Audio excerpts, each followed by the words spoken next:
God will bless you in many ways. Naniniwala po ako na kakausapin po tayo ng Panginoon after po ng video pong ito. Kasi gusto ko magpasalamat muna sa ating Panginoon dahil siya ang dahilan kung bakit tayo nakakapagpatuloy as a full-time pastor, as a video creator na rin. Naging mahirap sa akin yung ganitong senaryo. Hindi ko pwedeng iwanan yung pagiging pastor ko. This is my calling and this is my life, sharing gospel.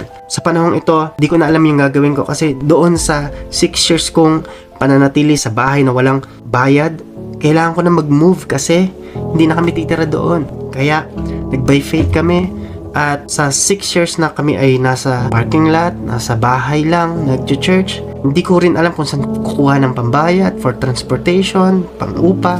Pero alam niyo po yun, mas malaki pa pala yung ibibigay ng Panginoon na blessing dun sa iniisip ko as a pastor. Kasi dumating sa point na bumagsak na rin yung Facebook page. Kasi nga, sa biblical prophecy po ako na kilala eh. Hindi ko yun nami-meet. Hindi po madaling pagsabayin yung ministry sa church at dito sa online. Pero I praise God kasi ang Diyos pa rin yung gumawa ng kaparaanan. I hate begging. I hate asking for money.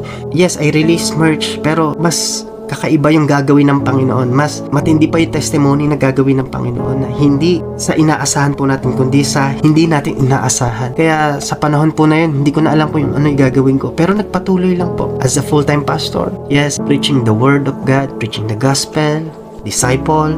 Alam niyo po, ang Panginoon kinausap ang isang tao na pinamit sa akin. Yung, alam niyo po, hindi ko alam kung ano yung sasabihin ko pero ito yung nangyari. For 7 years magkakaroon na po ng sariling lote para sa pananambahan yung mga taong naglilingkod po dito sa San Juan, La Union. Po ay taga Bulacan tapos dito sa La Union ng 7 taon na rin. Magkakaroon na po kasi God provides.